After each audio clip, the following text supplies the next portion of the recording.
Hello and welcome. I'm Lanre Lasese and I would like to welcome you to another episode of the program Rethinking Nigeria, a Perspective. This program reviews the happenings at the national conference taking place in the nation's capital, Abuja. What a week it was, from the bomb blast early Monday morning in Nyanya, a suburb of Abuja, to the abduction of over 100 schoolgirls in Borno State. Now, this development necessitated discussion on the state of insecurity in the country. The delegates also adopted the revised work plan for the conference and the composition of the different committees. We have a short report of the major highlights as it unfolded this week. Also in this episode, a chat with our regular guest on some of the developments at the conference. Now, let's start with the report on the week as it occurred.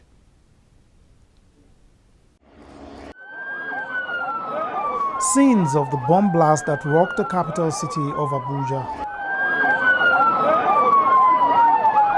This set the stage for the plenary session of the National Conference for Monday. A minute silence was observed for those who lost their lives in the blast. May their soul rest in peace. Thank you. A motion on the matter was taken and seconded. The conference condemns the activities of the perpetrators of these heinous crimes. That the conference is concerned about the continuous deterioration of the security situation and calls upon the federal government to take urgent, drastic, and concrete steps to arrest and immediately bring an end to these atrocities. That the federal government should immediately commence a process of reconciliation, rehabilitation, and reconstruction of the affected areas of the country. The very next day, delegates considered the abduction of about 100 schoolgirls in Borno State. The attack on the hostel in Chibok was confirmed.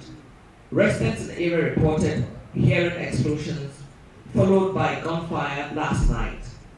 Many girls were abducted by the rampaging men who stormed the school in convoys of vehicles.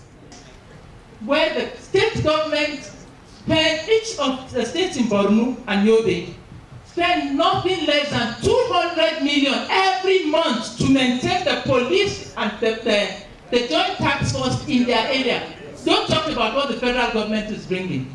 That in a situation we have these people, a convoy of people will come in every time, commit atrocity and go back, then there must be something the matter. During the week, the delegates also commenced considering the structures of conference committees. Let us, if we are going to the committees, allow the committees to do most of the work. The committees itself might find that they might divide the subjects into smaller matters. But I don't think we need more than 4 committees to discuss this matter. When the list of members of the different committees was later released, it was contested by delegates. I've gone through the list of the chairmen of the committee and I discovered we have only 4 or 5 women out of 20. It does not represent 35% affirmative action. Chairmen of the committee, some of these chairmen have been chairing committees before and nothing come out of it. So we want new faces. Some of these people are politicians and they are not the people we want. There's opportunity for any of us to go to any committee which you feel you should be there and is not, to make submission. And apart from that, all the reports from committees are still coming back to this very hall at plenary. At plenary, where we all, whether you're the committee or not the committee, we will have the chance to contribute. The committee is not final. That settled, the conference then moved on to consider the proposed work plan for the rest of the conference. We have just 6 working days for the committees to work and come back here.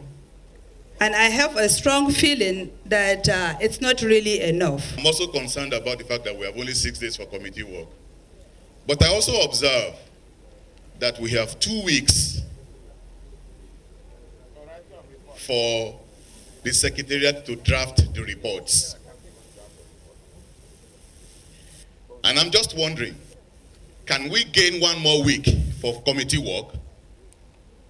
We can see it ending on 19th of June. We did this one strictly in compliance with the 3 months period given to us. But should we, which we intend to do, if we need extension of time, and we requested and were given, there's no reason why these days cannot be extended. But for the first time, it's just in compliance with the mandate. It would be wrong for us to extend the time. If we extend the time, the general public is not going to see us as looking for time to work. They will see us as looking for more money to be paid to us. And therefore, I will not subscribe to any extension of time. The conference is to resume on Tuesday in the different committees, where delegates are expected to come up with lasting solutions to the challenges facing Nigeria.